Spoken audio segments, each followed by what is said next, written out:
The Ho-Chunk language, also known as Winnebago, is the traditional language of the Ho-Chunk Nation of Native Americans in the United States. The language is part of the Siouan language family, and is closely related to the languages of the Iowa, Missouri, and Oto. Winnebago is an exonym, an anglicization of the Sauk and Fox word Oinepegi.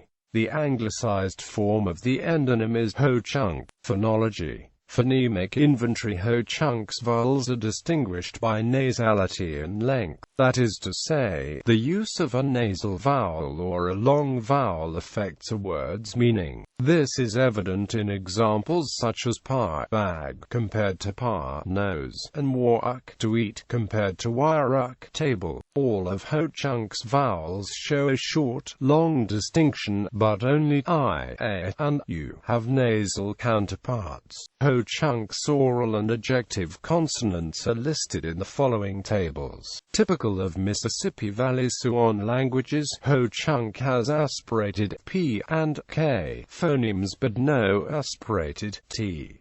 Nasalization rules. In Ho-Chunk, nasalizable vowels a, I, and u are always nasalized when they occur after nasal consonants per meter and n. The nasality spreads to an adjacent vowel if that vowel is nasalizable as well. The spread operates across syllable or word boundaries and can move across consonants per hour and with, but is blocked by all other consonants. Examples include nizer, a tree, and hauwi, we do. Nizer, a tree, hauwi, we do. Another frequently occurring nasalization rule is to alternation. The consonant is pronounced is when it immediately follows a nasal vowel. That is shown in the sentence Mahi hanina juushaksana, my knife is dull. Mahi hanina juushaksana, my knife is dull. Dorsey's law. There is a notable sound law in Ho-Chunk called Dorsey's law which dictates the following ors,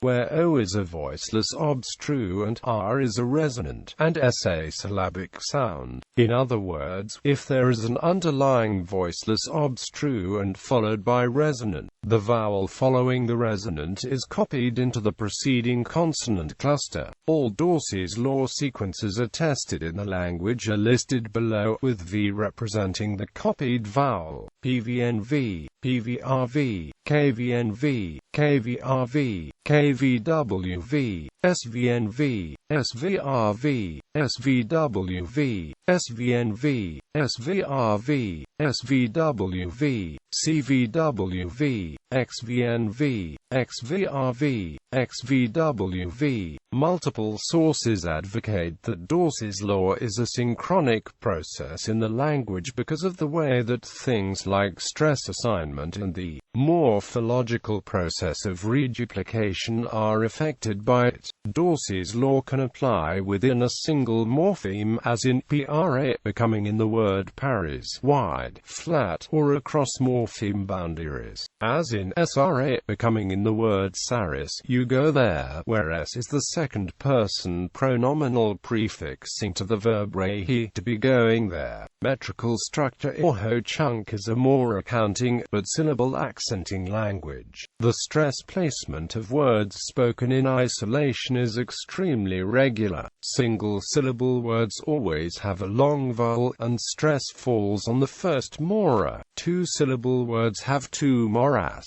and primary stress falls on the second mora. In words longer than two syllables, primary stress most often falls on the third syllable, with secondary stress on each even-numbered vowel after the point of primary stress. A few rare examples of words with primary stress not on the third syllable include boraxix, you break something into pieces, and jikanara, to invite somebody. These and other exceptions are a result of syllable weight affecting stress location. As seen in boracics, you break something into pieces when one of the first two syllables of a multiple-syllable word is a heavy syllable. Then the main stress falls on the second syllable, generally when words are spoken in sequence to form sentences. Each retains its own stress domain. However, when two or more words are compounded, they are treated as a single word and form a new single stress domain in which the aforementioned patterns apply. Examples include Harbokahi, every day, and Wagwichek, young man. Ho-Chunk's stress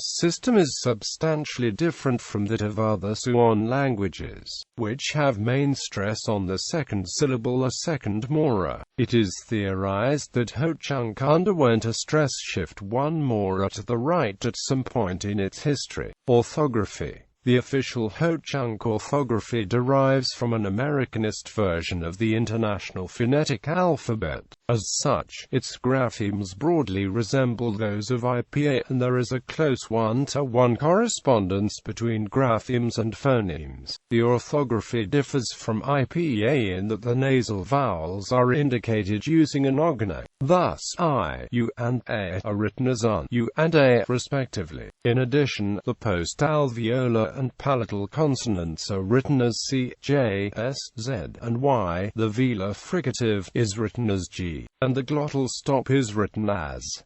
The diacritic marks can be referred to in Ho-Chunk with the following terms: SIIC, tail, for the ogonek; Wakanak, hat, for the hachek; and Hi-Usudjukeri, sudden start, stop, for the glottal stop. For a short period of time in the mid to late 1800s, Ho-Chunk was written with an adaptation of the Barby-Bibo syllabic system. As of 1994, however, the official alphabet of the Ho-Chunk nation is an adaptation of the Latin script.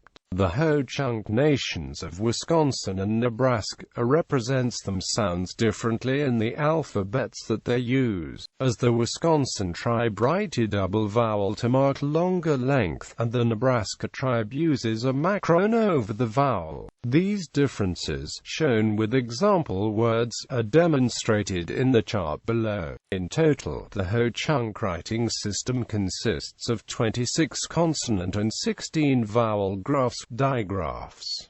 The sounds of Ho-Chunk with example words. Morphology. Verb structure. Ho-Chunk is an agglutinating and somewhat fusional language. Verbs contain several affixes to indicate things like person, number, tense, and mood. Prefix field. Ho-Chunk uses prefixes on a verb stem to mark person, locative case, instrumental case, benefactive case, reflexivity, and reciprocality. Person prefixes. Ho-Chunk verbs are inflected with 8 pronominal categories marked for person inclusivity. Ho-Chunk is a pro-drop language. Pronouns are used very infrequently, and information on grammatical person is found on the verb in the form of one or more prefixes.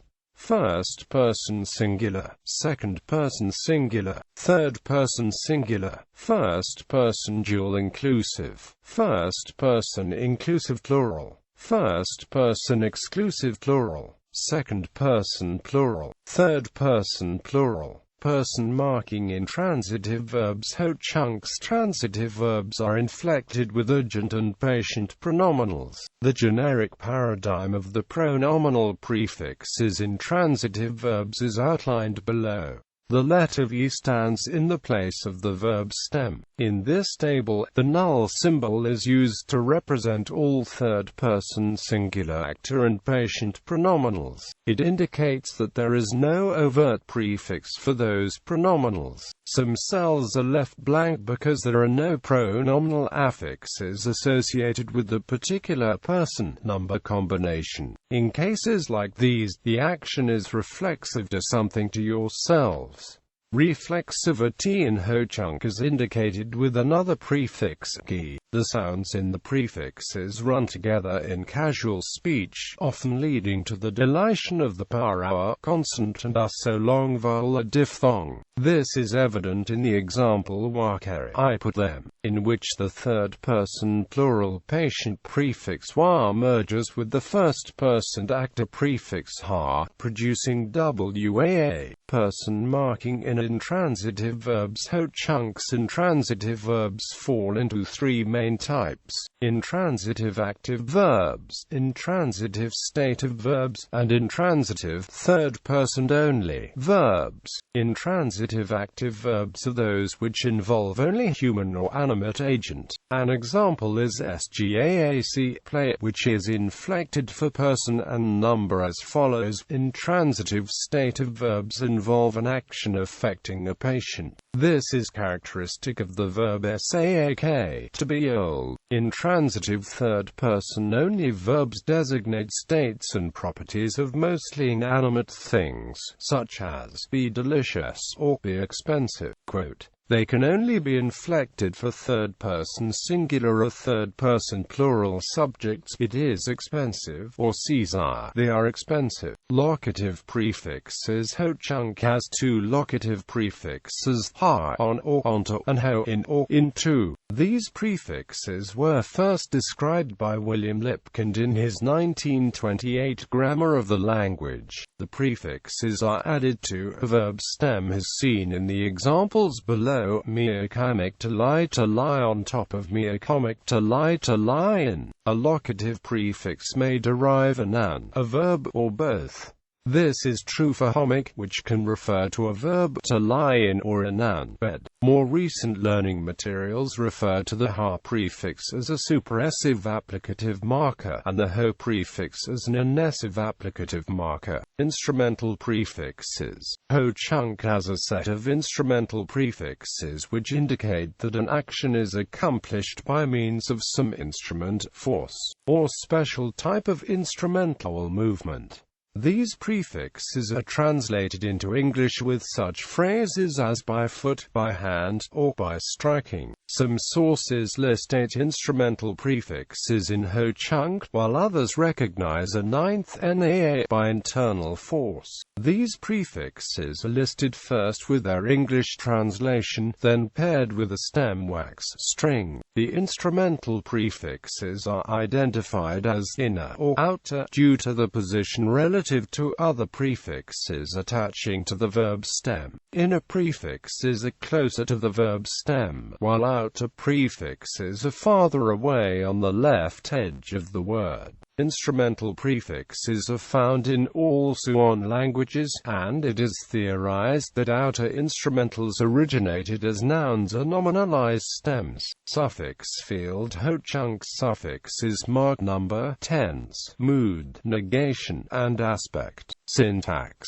Basic word order. Like other Siouan languages, ho chunk's basic word order is subject, object, verb. An example of a typical sentence is Hinukra wazatara hizaruwi, the woman bought a car. In a sentence with two objects, such as Hinukiza hosasihiza wiwagixiza hokyu, a girl gave a boy a pencil. The canonical word order is subject, indirect object, direct object, verb. Word order is relatively free in ho chunk, however, while a word order such as wazataihiza, hinukraruwi, the woman bought a car, is permissible. The change from the basic neutral word order of SOV requires a prosodic pause indicated by a comma. Without this pause, an interpretation, a car bought the woman, is possible, though highly unlikely. Negation. Negative phrases are expressed with a particle, such as haki, not, or hakaga, never, paired with the suffix, enclitic ni, not. Both elements are required in such phrases. The particle precedes the verb phrase, while ni is suffixed to the verb. The following examples demonstrate this construction. Waka haki heapsini, the man did not sneeze.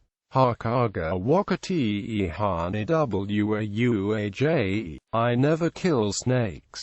Language revitalization. Although the language is highly endangered, there are currently vigorous efforts underway to keep it alive in Ho-Chunk communities. In Wisconsin, the Ho-Ka-Kwazia-Ha-Chi Language Division runs several language classes, an immersion daycare, and a language apprentice program. In Nebraska, the Ho-Chunk Renaissance program teaches the language in local and reservation schools. Both tribal governments recognize the importance of technology in language learning, and are active in Facebook and YouTube to reach the younger generation of learners. A Ho-Chunk Native American language app is available for iPhone, iPad, and other iOS devices. Language is a crucial aspect of Ho-Chunk culture. Within a lot of Native American cultures, language and culture go together. Louise Sincere, language program director for the Ho-Chunk, said, "You can't have culture without language, and you can't have language without culture. The importance of it is of who we are."